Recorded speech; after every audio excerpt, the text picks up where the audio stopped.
Bienvenue, chers élèves, une fois de plus, dans cette nouvelle séquence qui concerne l'orthographe. L'orthographe de cette séquence a pour titre les lettres finales, muettes, les dérivées. Les lettres finales, muettes, les dérivées. C'est ce que nous allons parcourir dans les lignes qui suivent pendant cette séquence. Eh bien, il faut retenir qu'à la fin de cette séquence, nous serions à mesure de connaître les dérivées et les lettres finales. Nous serions à mesure de connaître les dérivées et les lettres finales. Certaines lettres finales, le mot ne se prononce pas. Certaines lettres finales de mots ne se prononcent pas. Les lettres qui ne se prononcent pas, finales. Par exemple, nous avons le mot bain. Le mot bain, flanc.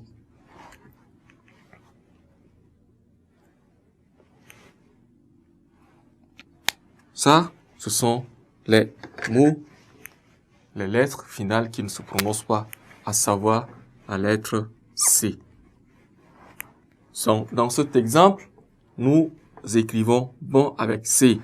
En principe, le C, quand il est devant notre mot, nous le prononçons normalement. Mais dans cet exemple, dans ce contexte actuel, il ne se prononce pas. On devrait peut-être dire banque, mais il ne se prononce pas. Dans cet exemple, donc, nous dirons simplement bon. Donc, il est complètement mieux. Tout comme l'exemple du mot flanc. L'exemple du mot flanc aussi, il ne se prononce pas. Donc, la lettre C, dans cet exemple, ne se prononce pas. Aussi, nous avons la lettre S, à savoir, ce sont les lettres qui ne se prononcent pas, surtout à la fin des mots. À savoir, la lettre G, la lettre X, la lettre P, la lettre T, et enfin, la lettre E. Nous allons donner quelques exemples pour dire que ces lettres, bien évidemment, ne se prononcent pas à la fin des mots. Pour la lettre S, par exemple, nous avons le mot prix.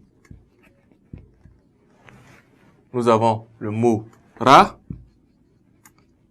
Nous avons le mot ta. Nous avons le mot pas. Nous avons le mot ka.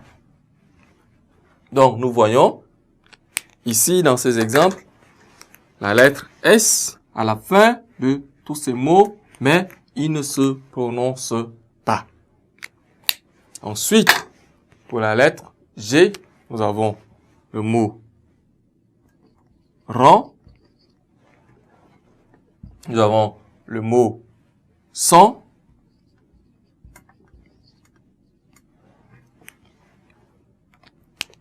Nous avons ces deux mots-là que nous voyons, la lettre surtout G qui ne se prononce pas.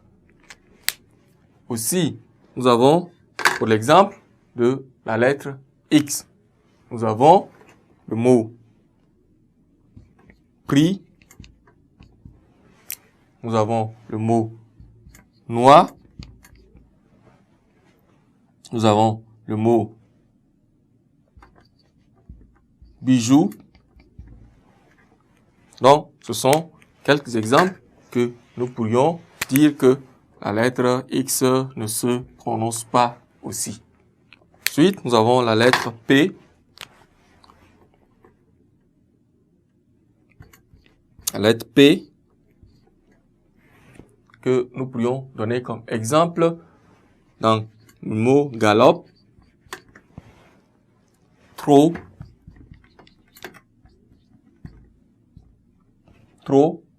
quand. Ensuite, la lettre T, nous avons salut,